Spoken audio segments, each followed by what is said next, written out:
चलिए अपने आत्मा के ज्ञान और ध्यान की ओर।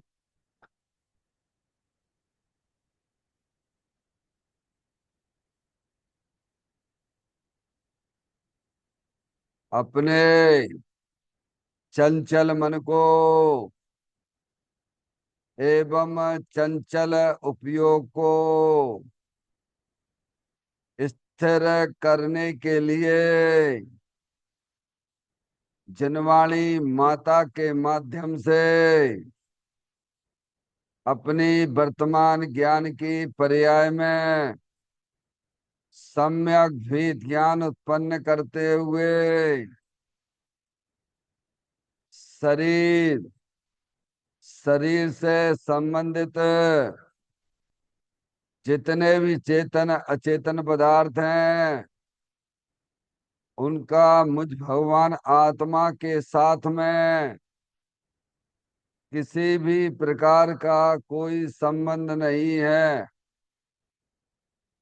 इस प्रकार समस्त पर पदार्थों में अपने संबंध की वृत्ति को छोड़ते हुए अंदर में जो अखंड ज्ञान ज्योति स्वरूप भगवान आत्मा है उसमें ही वर्तमान पर्याय का संबंध जोड़ते हुए कि मेरा यह भगवान आत्मा सदा काल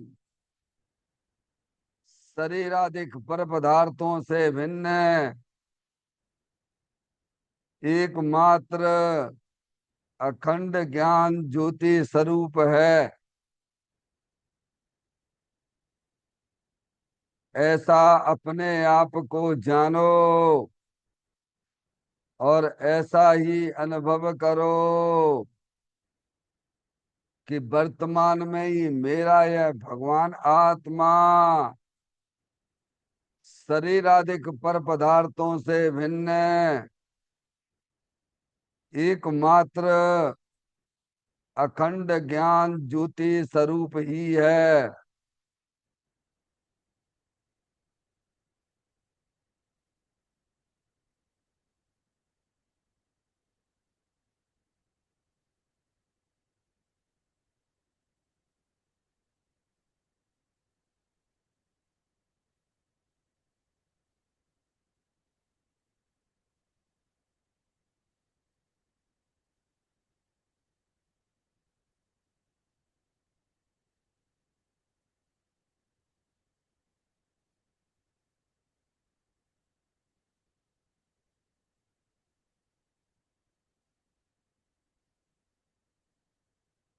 इसी प्रकार से संसार अवस्था में आत्मा की पर्याय में जो विविध प्रकार की पुण्य पाप के परिणाम दिखाई देते हैं वे समस्त परिणाम पर द्रव्यों की लक्ष्य से होने वाले भाव हैं। वे हमारे आत्मा का स्वभाव नहीं है। ऐसे समस्त रागादिक परिणामों में एकत्व बुद्धि ममत बुद्धि कर्तृत्व बुद्धि भोक्तत्व बुद्धि तथा उन रागादिक परिणामों की ज्ञाता बुद्धि को भी छोड़ते हुए अंदर में जो अखंड ज्ञान ज्योति स्वरूप भगवान आत्मा है जो कि सदा काल शरीर रागादिक से भिन्न है एकमात्र पूर्ण निराकुलता स्वरूप वाला है। ऐसा अपने आप को जानो और ऐसा ही अनुभव करो कि वर्तमान में ही मेरा यह भगवान आत्मा शरीर रागादिक से भिन्न एकमात्र पूर्ण वीतराग आनंद मूर्ति स्वरूप ही है।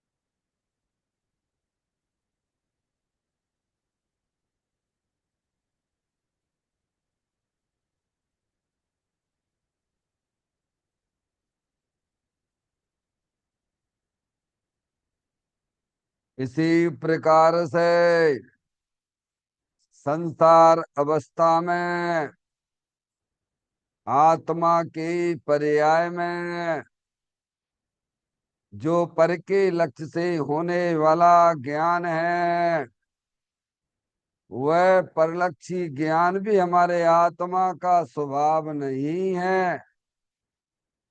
वह तो इंद्रिय जनित ज्ञान है। इस प्रकार शरीर रागादि और परलक्षी ज्ञान की पर्यायों से भी भिन्न मैं तो एकमात्र अखंड ज्ञान ज्योति स्वरूप भगवान आत्मा हूँ।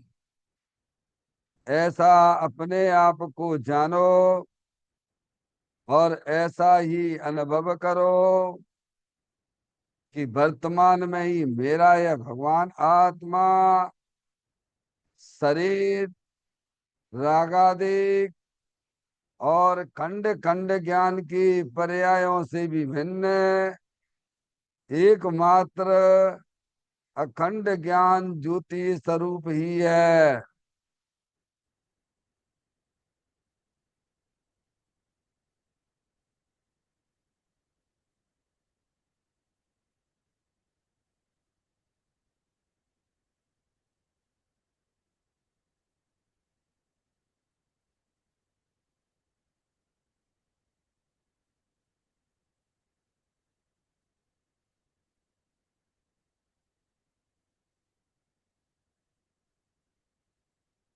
रब करम आप करम नो कर्म रहित शुद्धात्म स्वरूपो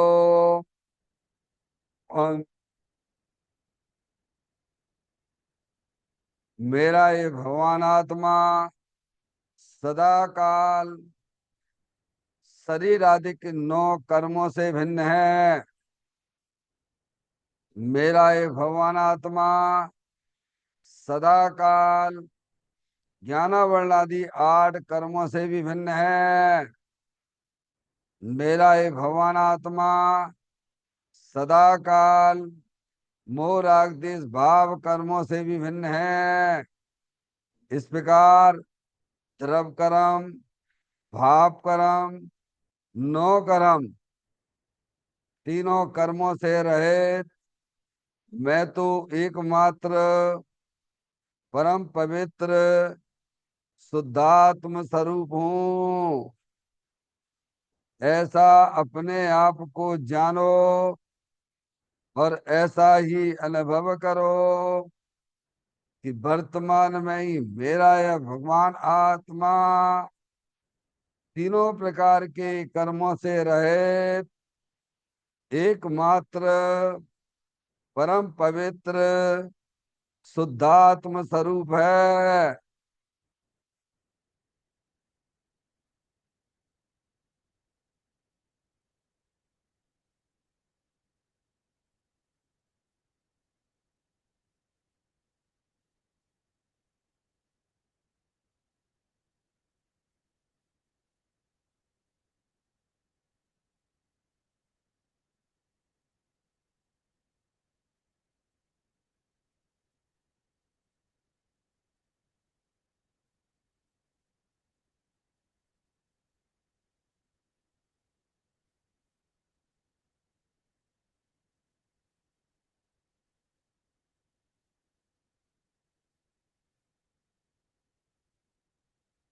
ओम नमः सिद्धेभ्य ओम नमः सिद्धेभ्य ओम नमः सिद्धेभ्य चिंतामणि सम स्वयं का चैतन्य तत्व महान है। निज का करूं मैं चिंतवन निज का करूं श्रद्धान में सोदा तुम्हारी देव है जो गुण अनंत निदान है। मैं स्वानुभव में देख लूं, आत्मा स्वयं भगवान है। मैं स्वानुभव में देख लूं, आत्मा स्वयं भगवान है। निम्मल झाण पर ठिया, कम कलंक भी, अपाल दौ जैन परूं, ते परम पुड़वे भी। सब कर्म मल्लिका नाश करो अरु, प्राप्त कर निजो आत्मा। जोली निर्मल ध्यान में, नम कर निकल परमात्मा।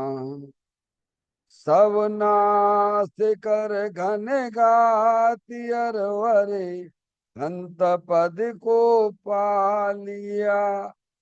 कर नमन उन जिन देव को, यह काव्य पथ अपना लिया।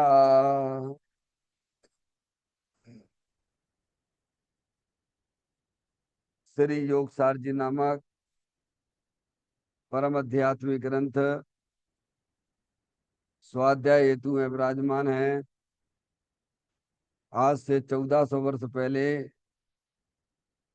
इस महान पवित्र ग्रंथ की रचना दिगंबर संत योगेंद्र महाराज जी हुए हैं।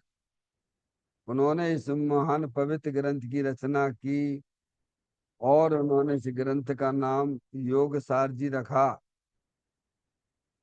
योगसार जी का सीधा सा अर्थ है मुक्ति के मार्ग में। योग का मतलब जोड़ होता है। किसका किसके साथ में जोड़ करना। तो अरियंत परमात्मा कहते हैं कि अपनी वर्तमान शुद्ध ज्ञान की पर्याय का अंदर में जो अपना त्रिकालिक ध्रुव भगवान आत्मा, जो कि सदा काल द्रव्य कर्म, आप कर्म, नो कर्म से रहित एकमात्र अखंड ज्ञान ज्योति स्वरूप है।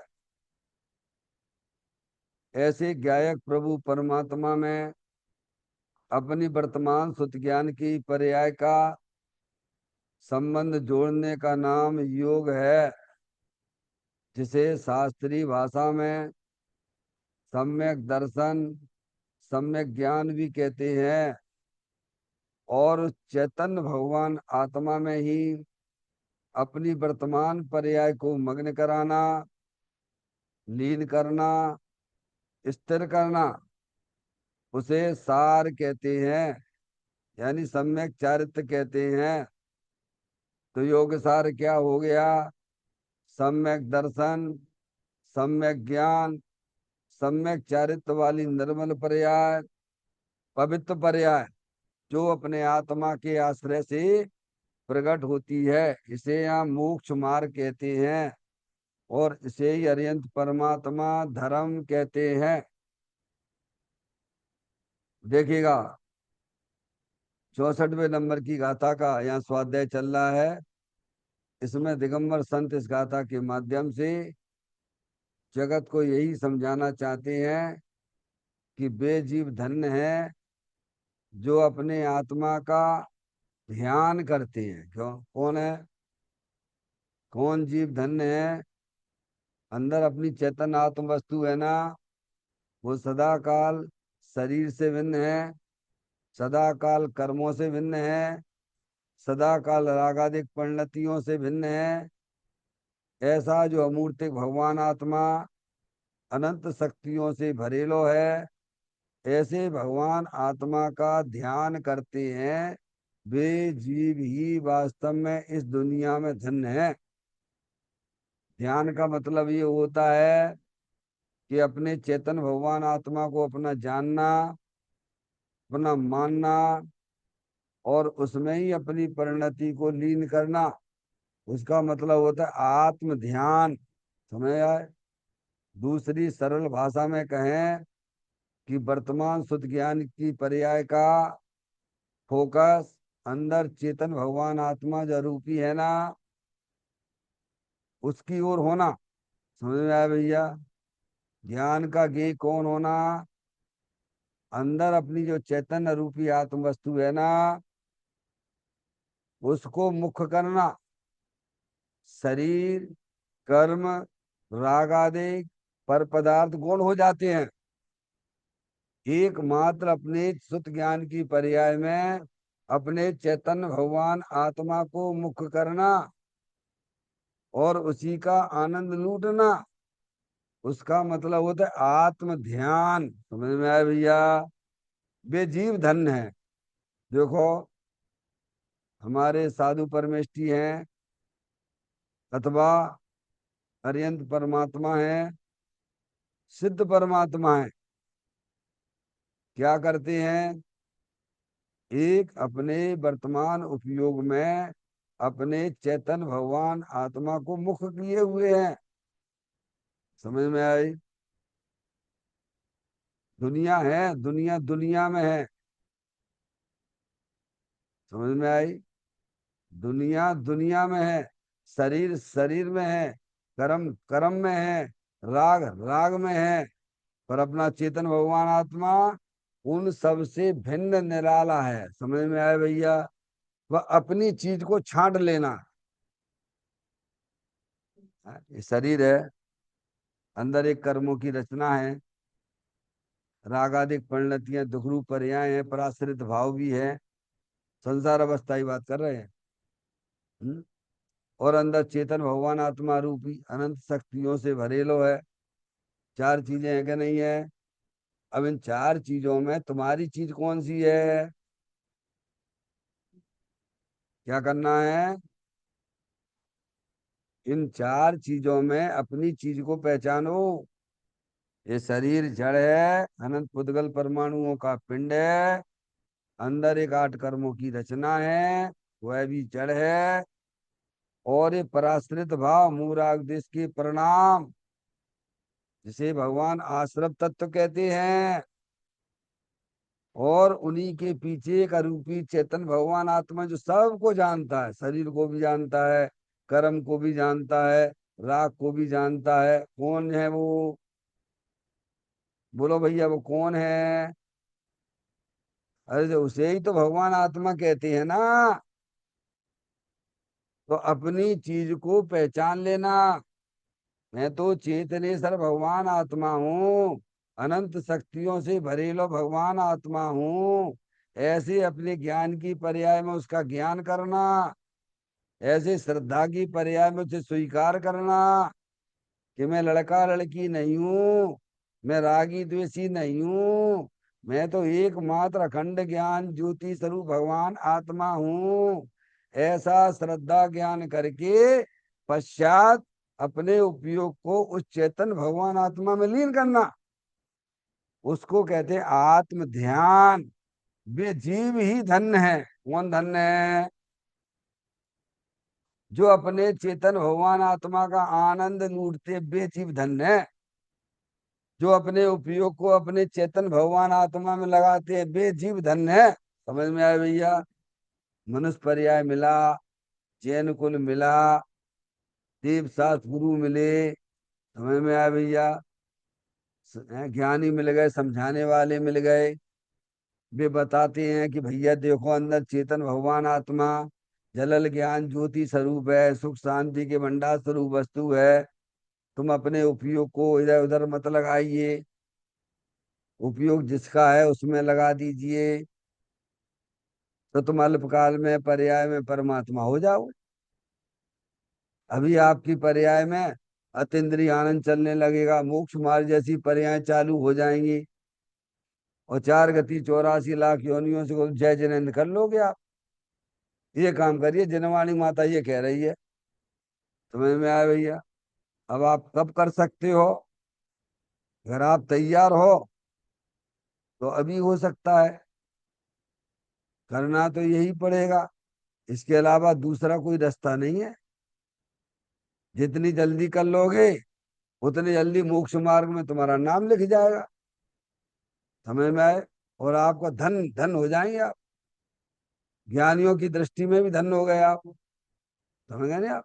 तो वे जीव धन है जो अपनी आत्मा का ध्यान करते हैं, जो अपनी आत्मा का आनंद लूटते हैं, वे जीव धन है। समझ में आया भैया। देखो, और वे ही त्यागी है। सच्चा त्यागी वो ही है।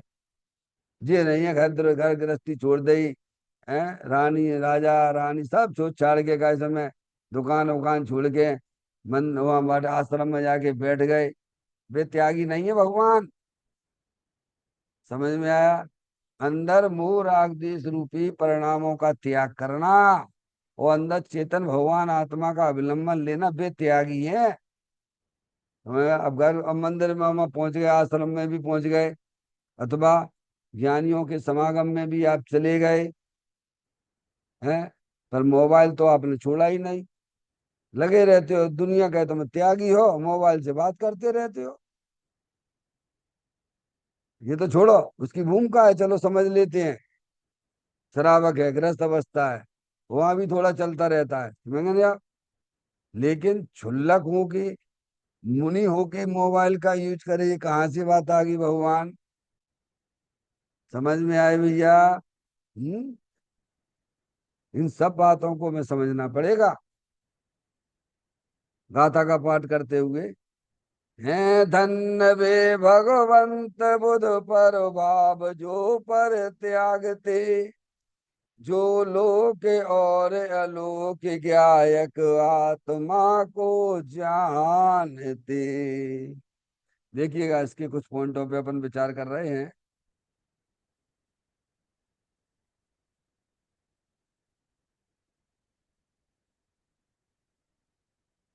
संसार के सर्व प्रपंचों जालों से विरक्त होकर, सप्त तत्व और नव पदार्थ आदि के विकल्पों को भी त्याग कर धर्मी जीव एक शुद्धात्मा को ही ध्याता है, तथा परमानंद के अमृत का पान करता है, अंदर के सुधा रस को पीता है। आचार देव कहते हैं ऐसा धर्मी धन्य है, प्रशंसनीय है, वही महाविवेकी है, वही पंडित है, परम ऐश्वर्यवान भी वही है। ये इसमें परिभाषा ही है। क्यों प्रशंसा करते हैं किसी धन का, कौन प्रशंसनीय है, तो इसमें सम्य दृष्टि की, वहां से सम्य दर्शन से, समझ गए ना आप, चौथे गुण स्थान से वह आत्मा मोक्ष मार्गी हो जाता है। उसकी बात बता रहे हैं यहाँ पे, है ना। संसार के सर्व प्रपंच जालों से विरक्त होकर, पहली शर्त क्या है, सम्यक दर्शन प्राप्त करने की पहली शर्त। समझ में आया। अगर सर्व प्रपंचों में ही अपना उपयोग लगाते रहोगे भैया, तो तुम अपनी आत्मा की तरफ कब बढ़ोगे। समझ में आया भैया। सबसे पहले ज्यादा परिचय अर्चे का, संसारी जीवों से ज्यादा परिचय अर्चे के उसमें लफड़े मत रहिए आप। समझ में आया। हम्म? सब प्रकार के प्रपंच से, सब प्रकार के प्रपंच से मतलब जो है कि पद लेना भी है, मुझे अध्यक्ष बना दो, मंत्री बना दो, समझ गए, ऐसे लफड़े झपड़े में मत पड़ना। हम्म? मंच माला और माइक से हमेशा दूर रहना। क्या, हाँ, नहीं आजकल बड़ी दिक्कत है। जितने धार्मिक प्रोग्राम होते हैं, शास्त्र तुमने जो है, तुम्हें शास्त्र के द्वारा तुमने अपनी आत्मा काय के लिए गए थे तुम शास्त्री बनने, बोलो भैया। मंचमाला माइक के लिए गए थे क्या। प्रयोजन तो तुम भूल ही गए। अब उसी में तुम उपयोग में, बस वही, कुछ नहीं है, ये दान करना वो दान करना। अरे हो जाएगा, होने हो जाएगा, तुम्हें क्या लेने देने। समझ में आया? वस्तु स्वरूप का सही निरूपण करो। एक द्रव दूसरे द्रव का कुछ नहीं करता है। समझ में आया? तुम दान देने वाले नहीं हो। समझ में आया? तुम अपना उपयोग क्यों लगाते हो उधर। आगे बात समझ में, मंदिर बनना होगा तो बन जाएगा, मंदिर अपनी योग्यता से बनता है। समझ में आया? उसको बनाने वाला कोई नहीं है। तो ये लौकिक प्रपंच तो छोड़ो, हम सब जो रुक जाते हैं वो धार्मिक प्रोग्रामों में ज्यादा फंस जाती हैं। क्या होता है, लौकिक के प्रपंचों की बातें तो छोड़ दो, समझ में आया भैया? लेकिन धार्मिक भी हमें प्रपंच ही लगना चाहिए, क्योंकि वह भी हमारे लिए आत्मघातक परिणाम है वो। अगर आपको शुभ भाव की रुचि है तो आत्मघाती परिणाम है वो। पर ज्ञानी के जीवन में वह शुभ भाव होता जरूर है, पर उसे वो अच्छा नहीं समझता है। समझ गए आप?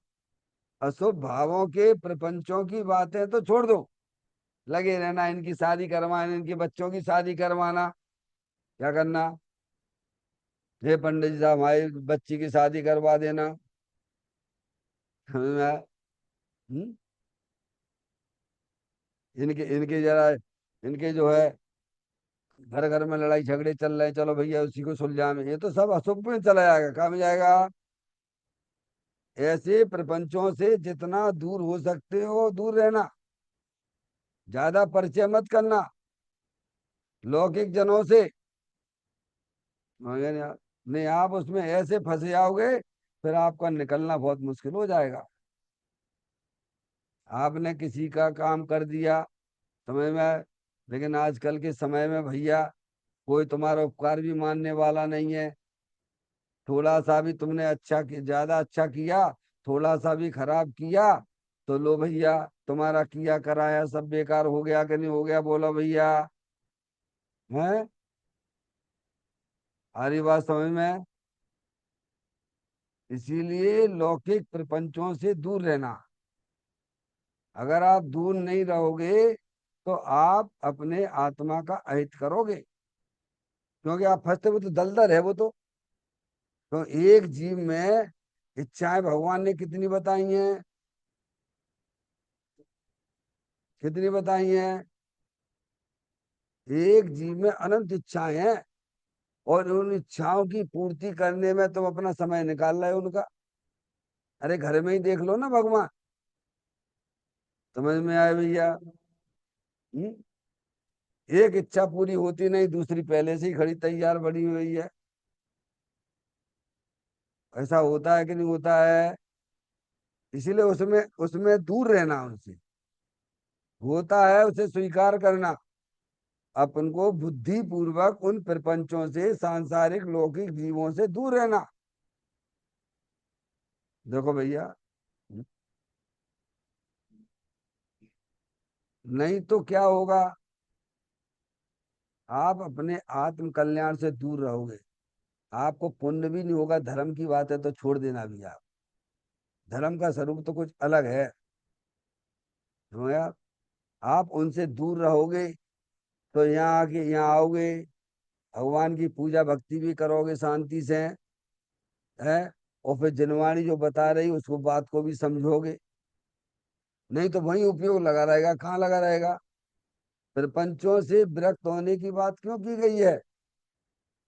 जो अशुभ भाव के प्रपंच हैं उनसे विरक्त क्यों होना, नहीं तो फंसे रहना इनकी सेवा में, उनकी सेवा में लगे रहना भैया। जे आ रहे हैं वे आ रहे हैं, इनकी करना उनकी करना, उनमें तुम फंसे रहोगे। समझ में आया? नहीं, अपना एक नियम बना लो, पहले सबसे पहले एक लाइन खींच लो। है? समय में अपने घर का भी नियम बना लीजिए आप। हर के घर की सबकी अपनी अपनी आइडिया हुआ करती हैं। हम जैनी हैं तो हमारे अनुसार ही घर की सारी व्यवस्थाएं चलेंगी, वो भी जैन दर्शन के अनुसार ही चलेंगी। अगर उसे स्वीकार है तो अच्छी बात है, और नहीं है तो आपके लिए तो और अच्छी बात है ना। हम्म? हम रात्रि भोजन नहीं करते हैं, जैन दर्शन बताता है हमको, ये हमारे हित की बात है भैया। रात्रि भोजन हम नहीं करवा सकते आप, तो कितने संपर्कों से दूर हो गए बोलो आप। कितने लोगों से आप दूर हो गए। समझ में आ गई बात। आपके यहाँ आएंगे तो सोच समझ के आएंगे, भाई साहब आइए आपका स्वागत है, दिन में आइए, दिन में खिलाएंगे हम आपको, और जो हमारे यहाँ बनता है वही खिलाएंगे आप। समझ आया? ऐसे लोगों से आप अपने आप आपके संबंध कटते चले जाएंगे, संबंध नहीं कटेंगे। उनसे आप बच जाओगे, क्या होगा, आपने अपने आप को सेव कर लिया। जो कृत कार्य तन्मोदना का ही पाप लगता ही है ना, तो इस पाप से बचे कि नहीं बचे, बोलो भैया। वे जो गंदे लोग हैं, समझ गया, उनसे भी आप बच गए। आपको विरासत में जैन दर्शन मिला है ना। हम्म, तो उसका सही फायदा उठाओ ना, फिर क्या दिक्कत आ रही है। अरे, अब रात्रि में भोजन करोगे तो लोग क्या कहेंगे, बोलो भैया वैसे ही बता दो, ऊपर ही ऊपर से बता दो, तो लोग क्या कहेंगे कैसे जैनी है। इसीलिए उस चीज को अपने आप अंदर में एडॉप्ट करिए आप। समझ में आया? उसे अपने में जोड़िए। समझ में आ गई। हम्म?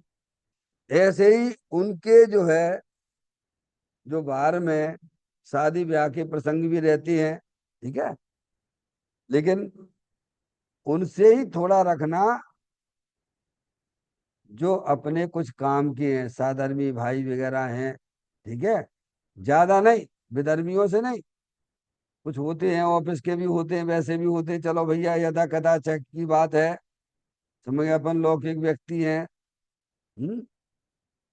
थोड़ा बहुत, ज्यादा नहीं, समझ गया, भूमिका के अनुसार, ज्यादा उधर बहना नहीं। फिर ये धार्मिक क्षेत्र में इधर आ गए अपन, ठीक है, इतना समय आपका बच गया, अशुभ भाव से बच गया ना, जितना बचा उतना तो सही है ना भाई। अब वो समय मिला आपको, वो अब कहाँ लगेगा, आपके धार्मिक क्षेत्रों पे लगेगा। समझ में आया? आपके आत्म कल्याण की तरफ लगेगा। अब शुभ भाव में भी बहुत सावधान रहने की जरूरत है। समझ में आए? कोशिश ये करना कि धर्म के क्षेत्र का कोई भी पद अपने ऊपर जिम्मेदारी नहीं लेना। नहीं, वहां भी फंस जाओगे आप। करिए सब, सब होता है, ऊपर से सब संयोग करो, लेकिन जिम्मेदारी नहीं लेना। जिम्मेदारी लोगे तो तुम्हारा राग उसके किए बिना रहेगा नहीं। समझ में आया भैया? ऐसे धार्मिक क्षेत्रों से भी बचने की कोशिश करना। हम्म? देखो, हमारे मुनराज हैं, आचार्य भगवंत हैं, उपाध्याय भी साधु हैं। समझ में आया भैया? साधु के तीन भेद किए हैं, आचार्य, उपाध्याय और साधु। अपन पढ़ते हैं नमोकार मंत्र में, वे आचार्य उपाध्याय भी संलेखना के टाइम पर उस पदवी को छोड़ देते हैं, क्योंकि वो भी एक उपाधि है। क्या है? समझ में आ गई? आचार्य उपाध्याय भी एक उपाधि है। हम्म? जितनी उपाधियों से आप बच सकते हो उतनी बचने की कोशिश करना। तो यहाँ तो सब प्रपंचों का लिखा है ना, क्या लगा है, संसार के सब प्रपंचों, प्रपंच जालों से विरक्त रहना। फिर देखो आपको कितना अच्छा लगेगा। आगे भाई करके तो देखो एक बार, फिर देखिए आपका कितना मन लगेगा आपका। और यहाँ कोई जिम्मेदारी ले लीजिए आप। बंडी जी हुए, बंडी जी ने कहा है कि भाई साहब अगर साक्षात अगर तुम्हें दुख का अनुभव करना है तो धर्म की कोई एक उपाधि ले लेना, साक्षात दुख का अनुभव करना हो तो। इसीलिए ज्ञानी हमें समझाते हैं, आत्मार्थियों को सब प्रकार के अशुभ और शुभ भाव के जो निमित्त हैं, उन निमित्तों के प्रपंचों से दूर रहने की कोशिश करना। ये आत्मार्थी का लक्षण है जे। तुम यहाँ काय के लेने आए थे, धर्म के क्षेत्र में काय के लिए आए थे, हैं? अपने आत्मा का आनंद लूटने के लिए आए थे। अब वो तो तुम काम कर नहीं रहे हो। क्या? अब वो काम तो तुमने छोड़ दिया। जबकि जिनवाणी तो वही कहती, वही काम करिए आप। वे ही जीव धन है। समझ गया? तो कहते हैं संसार के सर्व प्रपंचों से, प्रपंच जालों से विरक्त होना पहले, सबसे पहले। हो गया ना आप? सप्त तत्व और नव पदार्थ आदि के विकल्पों को भी त्याग कर धर्मी जीव एक शुद्धात्मा को ध्याते हैं। अब अपन को अपनी शुद्धात्मा पे पहुंचना है। कहाँ पहुंचना है? अंदर अपनी चेतन आत्म वस्तु है क्या नहीं है? तो कैसे शुद्धात्मा पे पहुंचेंगे? सात तथ्यों का ज्ञान करना पहले, सबसे पहले जिनवाणी माता के द्वारा। ताते जिनवर कथित तत्व अभ्यास करीजिए, संशय विभ्रम मोह त्याग आपो लख लीजिए। जब तक आपको सात तत्वों का स्वरूप का ज्ञान नहीं होगा, तो अपनी आत्मा पे भी कैसे पहुंचोगे? वो लोग कैसे पहुंचोगे? हम्म? आपने जो घर बनाते हैं, उसमें बहुत सारे कमरे रहते हैं। उसमें एक कमरा आपका भी होगा। समझ में आई? अब कमरे का ज्ञान ही नहीं है तुम्हें, तो तुम आराम कहाँ करोगे? घर का ज्ञान करना, सबसे पहले घर का ज्ञान करना। और घर के अंदर जो कमरे हैं, उन कमरों का भी ज्ञान होना चाहिए। और उसमें आपका कमरा कौन सा है, उसका ज्ञान भी होना चाहिए। समझ में आया भैया? हम्म? तो कहती है सब तत्व नव पदार्थों, समझ, सब तत्व यानी जीव अजीव आश्रव बंध संवर निजरा मोक्ष। ये सात तत्व आश्रव के दो कर दिए। पुण्य पाप, तो ये हो गए नव पदार्थ। आदि, आदि में सब लेना, छह द्रव्य ले लेना, चार अभाव ले लेना। समझ में आया भैया? तो इनका ज्ञान करना। क्यों ज्ञान करना? क्योंकि हमें अपने शुद्धात्मा की तरफ जाना है। लेकिन इन्हीं में अटके मत रहना, उससे भी हटने की बात की है। आगे बात समझ में? ताते जिनवर कथित तत्व अभ्यास करीजिए। क्या? ताते जिनवर कथित, जिनवर देव के द्वारा बताया गया जो तत्व है, सात तत्व नौ पदार्थ छह द्रव्य है, ज्ञान करना। ज्ञान करके क्यों, काय के लिए ज्ञान करना? क्योंकि हमें अपनी शुद्धात्मा का लाभ लेना। हम शुद्धात्मा हैं। अब उन्हीं में ही मत अटके रहना। हटना, वहां से भी हटना। अभी प्रपंच से हटाया, स्थूल स्थूल कचड़ा साफ किया। समझ गया? शुभ अशुभ भाव का जो निमित्त है, उस निमित्त रूपी सर्व जालों से हटाया। फिर अंदर जो चेतन भगवान आत्मा पे पहुंचने के लिए चिन्वाणी भव जो चिन्हन देव परमात्मा के द्वारा जो छह द्रव्य का स्वरूप बताया गया है, सात तत्वों का स्वरूप बताया गया है, चार अभाव की बात आती है, सटकारक की बात आती है, उनके भी स्वरूप को जानना। फिर वहां से भी विरक्त होना। ये ऐसा है धर्म जी। शुद्धात्मा पे कैसे पहुंचोगे भाई? कहते सब तत्व न पदार्थ आदि के विकल्पों को भी त्याग देना। क्या करना? अब जो साधन थे ते ही थे, तुम्हें बाधक भी बन सके आएंगे। लेकिन हम साहब जब जब बाधक हैं, तो फिर काहे ने फिर तुम्हें उनके लफड़े में पड़े नहीं, तो तुम पहुंच भी नहीं पाओगे। समझ में आया भैया? अरे देखो, सीढ़ी है आपकी, है, उसमें चार पांच सीढ़ियां हैं। तो मंदिर में आना है, तो छोड़ के आओगे कि वैसे ही आ जाओ? भगवान के दर्शन करना है आपको, है? मैं बाहर खड़े रहना, भगवान के दर्शन हो जाएंगे क्या? आप बाहर खड़े हुए हो, मंदिर में भगवान विराजमान है, तो मंदिर में कैसे आओगे? तो पहले वो मंदिर के बाहर की जो है ना, रोड पे खड़े, वहां से अंदर आइए। वो हो गया आपका सर्व प्रकार की प्रपंच। समझ में आ गया भैया? शुभ अशुभ भाव के जो निमित्त हैं, वैसे वो रोड है ना, वहां से। और फिर मंदिर में आए। अब मंदिर में आए, मंदिर में भी अंदर नहीं आयो, मंदिर की बाउंड्री में अंदर आए हो, कहाँ आए हो? अब भगवान के दर्शन करना है, तो भगवान के दर्शन करना है। जो चार पांच सीढ़ियां बनी हुई है, उन्हें चढ़ोगे कि नहीं चढ़ोगे, उन्हें छोड़ोगे कि नहीं छोड़ोगे? अब तुम कहोगे भाई साहब हम तो भगवान के दर्शन कर लेंगे, सीढ़ियां नहीं चढ़ेंगे। ऐसे भगवान के दर्शन होंगे क्या आपको? वो सीढ़ियों पे भी चढ़ना और उन्हें भी छोड़ना।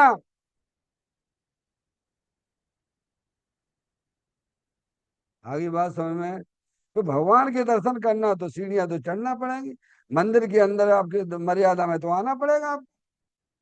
समझ में आया? तो अशुभ शुभ भाव के निमित्त जो थे उनको छोड़ा, फिर अंदर। अब देखो, जब अंदर सात तत्वों के जब आप चिंतन करेंगे, विचार करेंगे, तो सोई में भी आपको भगवान की अष्ट तरफ से जो उसका पुण्य बनेगा आप। तो पुण्य तो भगवान ने कसाई की मान्यता को कहा है। और जिसकी कसाई की मान्यता होती है, चिंतन मनन से बहुत होती है, समझिए आप। अब उसका उपयोग यहाँ लग रहा है, क्या लग रहा है? पहले स्टूल स्टूल साफ कर दिया उन्होंने, सब प्रपंच से हटाया, फिर जो तत्व बताए उसमें अपना उपयोग लगा रहा है। समझ में आया? अब जैसे हमने पढ़ लिया, लोगों को खूब बतावे लगे भाई मैं उपयोग लगा रहे हो, तो तुम्हारा टाइम तो चला जाएगा। फिर तुम अपने आत्मा का आनंद कब लूटोगे भैया? भगवान ने ये कहा था तुमसे क्या? ये प्रपंच है ये भी। यानी शुभ अशुभ के प्रपंचों को छोड़कर फिर अंदर में जो जो सात तथ्यों का है विकल्प, वो भी वो स्वरूप प्राप्ति के लिए थे तो, पर उनको छोड़ के प्राप्त होंगे, ये लिख रहे वो। कहते हैं सब तत्व न पदार्थ आदि के विकल्पों को भी, ये शब्द दिया ने, स्थूल का त्याग कराया। शुभ अशुभ के जो निमित्त हैं वो प्रपंच में जाएंगे, समझ में आया? और फिर जो अंदर जो विकल्प हैं, है नहीं, समझ में आया भैया? उनसे भी उन्हें भी त्याग कर, त्याग का मतलब उन्हें अपना जानना मानना छोड़ो। कल तो नाना प्रकार के होते हैं ना, संसार अवस्था होते हैं नाना प्रकार के, उन्हें भी अपना जानना मानना छोड़ दीजिए आप। समझ में आया? मैं तो चेतनेश्वर भगवान आत्मा हूँ। समझ? तो उन्हें भी त्याग कर, यानी उन्हें अपना जानना मानना छोड़ देना असरत तत्व को। ठीक है? धर्मी जीव एक शुद्ध आत्मा को ही ध्याता, तब ध्याता है। अरे आपको अपने कमरे में आराम करने, मकान का ज्ञान किया, मकान में कितने कमरे हैं, तुम्हारा कमरा हो कौन सा है? ऐसा नहीं बहू के कमरे में तुम जाके लेट सकती हो, आराम मिलेगा तुम्हें, कहा है भैया? तुम्हें आराम कहाँ मिलेगा? तुमने अपने घर में एक कमरा बनाया है ना, वहां तुम्हें आराम मिलेगा क्या कि दूसरे के पलंग पे तुम्हें आराम मिलेगा? है? ऐसे ही उपयोग को आराम कहाँ मिलेगा? अपना इस शुद्धात्मा है ना, तीनों काल एक रूप रहने वाली चैतन्य आत्म वस्तु है ना, समझ में आया? उसकी दृष्टि करेगा, बस ये है प्रयोजन। हम्म?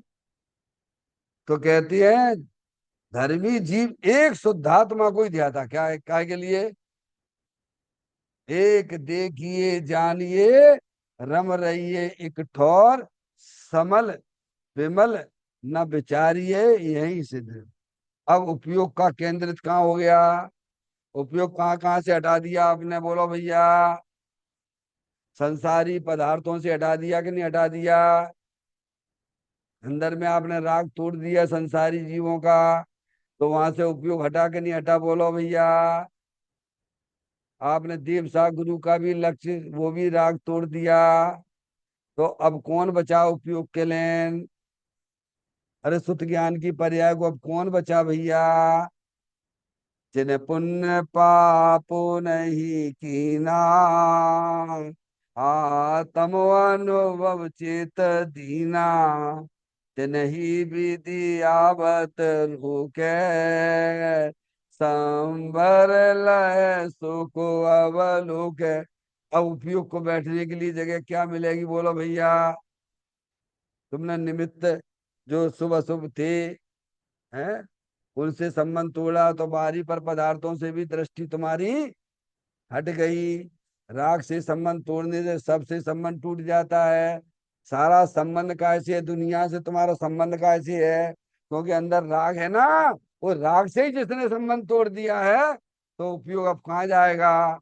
उपयोग किसी ना किसी का आश्रय तो लेता ही है ना, बिना आश्रय के तो उपयोग किसी का रहता ही नहीं है।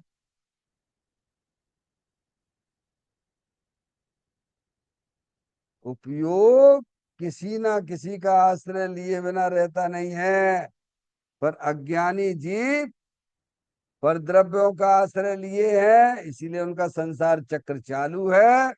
और ज्ञानी अपने चेतन भगवान आत्मा का अवलंबन लिए हुए है। अवलंबन के बिना उपयोग कभी रहता ही नहीं है। समझ में आती बात। उपयोग एक भी समय बिना अवलंबन के नहीं रहता है। उपयोग जब पर का अवलंबन लेता है तो संसार चक्र चालू रहता है। और वही उपयोग, उपयोग वही उपयोग यानी ज्ञान दर्शन का व्यापार को उपयोग कहा है। और वही उपयोग अन्य चेतन भगवान आत्मा की तरफ जाता है, उसका अवलंबन लेता है। तो कहते हैं एक शुद्ध आत्मा को ही ध्याता। किसको ध्याता है। अब उपयोग को कहाँ ठहरने के लिए जगह कहाँ मिली बताओ। है अब ज्ञानी वहां अपना उपयोग लगाए हुए है। समझ में आया भैया। फिर कहते हैं तथा परमानंद के अमृत का पान करता। क्या करे, क्यों नहीं करेगा परमानंद अमृत का पान। अरे आप मीठी चीज खाते हो तो आपका मुंह मीठा होएगा कि नहीं होएगा। ज्ञानी भगवान, ज्ञानी जीव जो है अंदर अमृत स्वरूप भगवान आत्मा का सेवन करता है, तो पर्याय में उसकी अमरता आएगी कि नहीं आएगी बोलो भैया। अमृत का पान करता है। क्या? अमृत का पान, अमृत स्वरूप भगवान आत्मा है। अमृत का मतलब होता है आ यानी नहीं मृत्यु, जिसकी कभी मृत्यु नहीं होती, ऐसा भगवान आत्मा अमृत है। अमृत का पिंड है।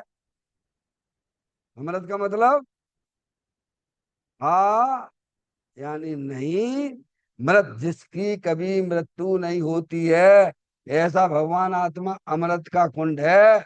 अविनाशी है, न कभी जन्म न कभी मरता है। ऐसे भगवान आत्मा के साथ जिसने संबंध जोड़ दिया है, क्या उसका जन्म होगा क्या। क्या उसकी कभी मृत्यु होगी क्या। है? भगवान अपना शुद्ध आत्मा अमृत का कुंड है। अंदर के सुधा रस को पीता क्या। हम्म? आचार्य देव कहते हैं ऐसा धर्मी धन्य है कौन, जिसने अपने उपयोग का प्रवर्तन अपने शुद्धात्मा की तरफ कराया है, वो जीव धन्य है। जिसने अपनी पर्याय का अवलंबन अपने द्रव्य के साथ में किया है, वो जीव धन्य है। वे धन्य नहीं है जो अपने उपयोग को पर पदार्थ में लगाते थे, वे कहा कि धन्य है। तो लोग जानते ही नहीं आत्मा आत्मा आत्मा क्या, कहाँ कहाँ है आत्मा कहाँ, तो तुम कौन हो, जानने वाले नहीं हो क्या। समझ में आया भैया। अरे आत्मा ही तो हो ना। हाँ ये बात ठीक है। वो आत्म वस्तु है, इंद्रिय ज्ञान का विषय नहीं है, क्योंकि वो अमूर्तिक है। उसे तो जिनवाणी माता के द्वारा लक्षण के द्वारा पहचानिए। हम्म? तो कहते हैं आचार्य देव, कहते हैं आचार्य देव तीन चौकड़ी कसाय के अभाव पूर्वक अतीन्द्रिय आनंद में रहने वाले ऐसे हमारे साधु परमेष्ठी आचार्य होते हैं। निरंतर अपनी आत्मा का आनंद लिए रहते। उनकी पर्याय है ना, कल बताया था, परसों भी बताया था। 1 रुपए की भूख है, उसमें हमारे साधु परमेष्ठी 75 पैसे का भोजन कर चुके हैं। सम्यक दृष्टि जी 25 पैसे का भोजन किया उसने। देशव्रती ने 50 पैसे का भोजन किया है। और साधु परमेष्ठी 75 पैसे का भोजन करते हैं। और अरियंत परमात्मा तो 100%। हाँ बोलो। और अज्ञानी पूरा 1 रुपया खाली पड़ा हुआ है उसका, खाली डिब्बा खाली बोतल। फिर क्या, क्योंकि उसका ज्ञान तो पर में लगा हुआ है ना। अब कहाँ कहाँ आत्मा, कहाँ कहाँ आत्मा। मैंने कहा सम्यक ज्ञान का लक्षण है ज्ञानी समस्त गेयों को पी के बैठा है। ज्ञानी समस्त गेयों को पी के बैठा है।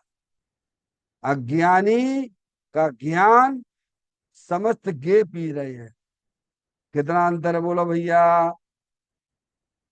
ज्ञानी का ज्ञान समस्त गेयों को पी के बैठा है। अरे सम्यक दृष्टि जीव के ज्ञान की बात करते हैं,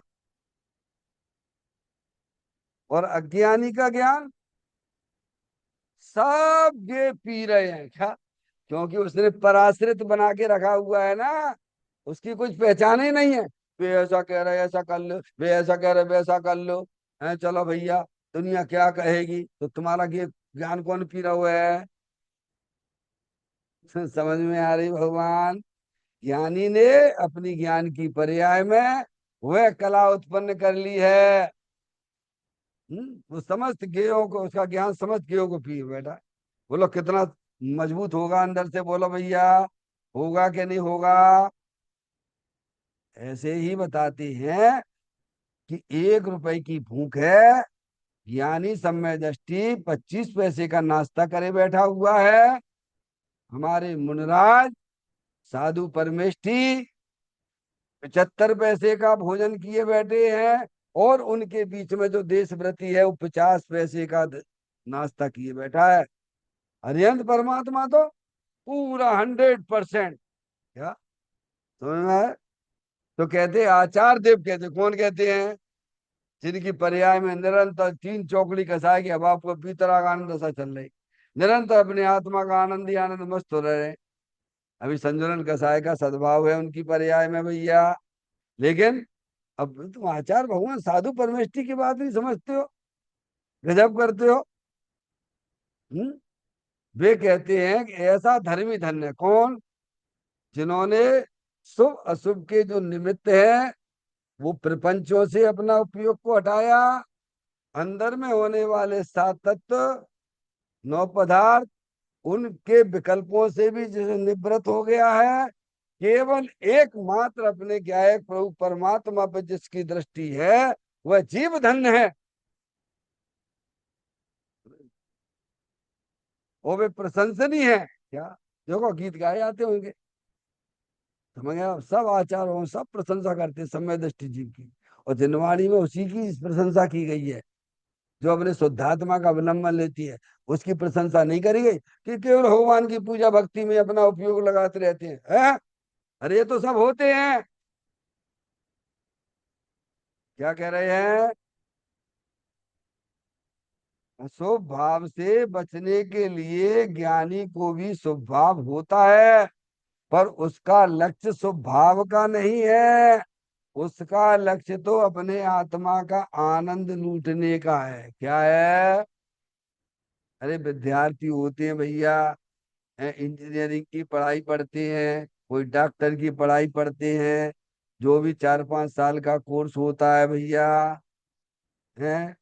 अब वो विद्यार्थी है, बाहर भी जाता है, घूमने भी जाता है, मेले में भी जाता है, यार दोस्तों से मिलने भी जाता है, समझ में आया? टाकीज में फिल्म देखने भी जाता है। तो काय के लिए जाता है? हैं? पढ़ाई करने के लिए जाता है। हाँ पढ़ाई करने के लिए जाता है, तुमको पता नहीं है? कहते हैं दिमाग फ्रेश करने के लिए, काय के लिए? अरे ये भी तो एक है भैया। हम लोग जब पढ़ते थे नहीं, अपने कॉलेज की बात बताते हैं, रात में 12-12 बजे, 12:30 बजे, 1 बजे जब उज्जैन में किया ना, तो जो है पहले फोन ऑन तो होते नहीं थे, एक टाइम फिक्स कर दिया भैया 12:30-1 बजे अपन यहाँ मिल जाएंगे, और जाके चाय चाय पियेंगे। और जो चाय पीने वाला, चाय हम तो गन्ने का रस पी लेते थे, जो है स्टूडेंट लाइफ, चाय तो पीते ही नहीं थे। मैं तो अपने गन्ने प्लेटफार्म पे रेलवे स्टेशन पे गए, गर्मियों का दिन है तो गन्ने का रस हम पीते थे, वे चाय पीते, तो काय के ना पीते थे? अरे भाई जो प्रमाद आ रहा है, जो आलस आ रहा है, उसको सही करने के लिए ये सारी चीजें ऐड की गई थी। ये कोई हमारा धंधा नहीं है। चाय पीने पीना और प्लेटफार्म पे घूमना, टाकीजों में जाना, मेले में जाना, ये हमारा काम नहीं है। ये विद्यार्थियों के काम नहीं होते हैं। उसमें भी अपने, क्या बोलते हो आप, ग्रास, क्या बोलते हो, हैं, रिफ्रेशमेंट, समझ में आए भैया, इसके लिए है। आप इसको भी जोड़िए। पर उसका लक्ष्य क्या है, बोलो उसका लक्ष्य क्या है? क्या यही सब काम करना है क्या? घूमना फिरना है क्या? नहीं, लक्ष्य एक एक ही है। ऐसे ही आत्मार्थियों का भी लक्ष्य एक ही होता है। समझ में आया? वो बाहर भी जितनी जिसकी भूमिका है, कमाएगा भी, खिलाएगा भी, बनाएगा भी, समझ में, अशुभ की। ऐसी भगवान की पूजा है, भक्ति है, स्वाध्याय करना, कराना, ये उसका लक्ष्य नहीं है। अगर ये लक्ष्य है तो वो आत्मार्थी नहीं है। हम एक आत्मार्थी को दूजो नहीं मन रोग, उसका तो एक ही लक्ष्य है, अपने शुद्धात्मा का अवलंबन लेके अपने आत्मा का आनंद लूटना। समझ में आया? तो वे जीव धन्य है, ये कह रहे हैं वे। आचार्य देव कहते हैं ऐसे धर्मी धन्य है, प्रशंसनीय है, वही महाविवेकी है। क्या है? विवेकी कहा है? महाविवेकी, विवेकी नहीं, महाविवेकी। जो खाने की चीजें वो खा रहा है। नहीं आई समझ में? देखो भैया, बादाम होता है ना, बादाम का ऊपर का छिलका, फिर अंदर का छिलका, फिर उस विकी, तो खाने की चीज क्या है? तो विवेकी है ना वो। कुछ कोई छिलका खाएगा क्या? उसे विवेकी कहेंगे क्या? ऊपर का छिलका, बीच वाला छिलका, वो खाने की चीज है क्या? नहीं। ऐसे ही ज्ञानी होती है ना, इस शरीर रूपी ऊपर का छिलका, ये मैं नहीं हूँ। ये अंदर राग आदि वाला एक छिलका, ये भी मैं नहीं हूँ। अंदर जो चेतनेश्वर भगवान आत्मा, वो खाने की चीज है। तो ज्ञानी उसका उपयोग करते हैं, इसीलिए वे विवेकी है। क्या? अरे विवेकी किसे कहते हैं? जो समझदारी का परिचय दे वो विवेकी है। अब चल के ही खाने लग जाए वो विवेकी है वो? है? ज्ञान के साथ में विवेक भी चाहिए। केवल ज्ञान ज्ञान से कुछ नहीं होता है। इसलिए महाविवेकी कहा है। क्या कहा है? समझ में आती है बात? ज्ञान अलग चीज है और विवेक अलग है। वो विवेकी नहीं, महाविवेकी है। क्या शब्द का उपयोग किया? देखो कितना बड़ा महाविवेकी हो गया। शरीर रूपी छिलके का सेवन नहीं करता है।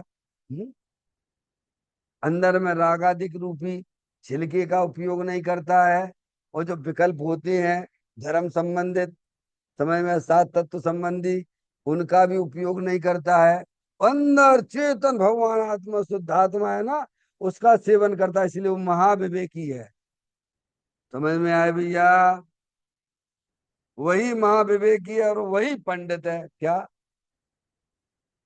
जो अपने को रागादिक और विकल्पों से हटा के अपने शुद्धात्मा का अवलंबन लेते हैं, वे पंडित हैं, वे त्यागी है, महाविवेकी है, वे मुनि है। इसके 8वें नंबर की गाथा को पढ़ना, योग सार ग्रंथ की। कौन पंडित है? जो रागादिक और विकल्पों से भी हटाकर अपने उपयोग को अपने चेतन भगवान आत्मा में लगाते हैं, वे पंडित हैं। यहाँ उसको पंडित नहीं कहा है। बहुत सारे पंडित जी साहब बहुत शास्त्र को जानते हैं, वे पंडित नहीं है। जो अपने उपयोग का सदुपयोग करते हैं वे पंडित हैं, वे ज्ञानी हैं, वे विवेकी हैं। परम ऐश्वर्यवान भी वही है। कौन है? अब वह आत्मा अल्पकाल में अरिहंत भगवान और सिद्ध परमात्मा की पदवी को प्राप्त करेगा। इस प्रकार से हमें इस गाथा का स्वाध्याय करना चाहिए।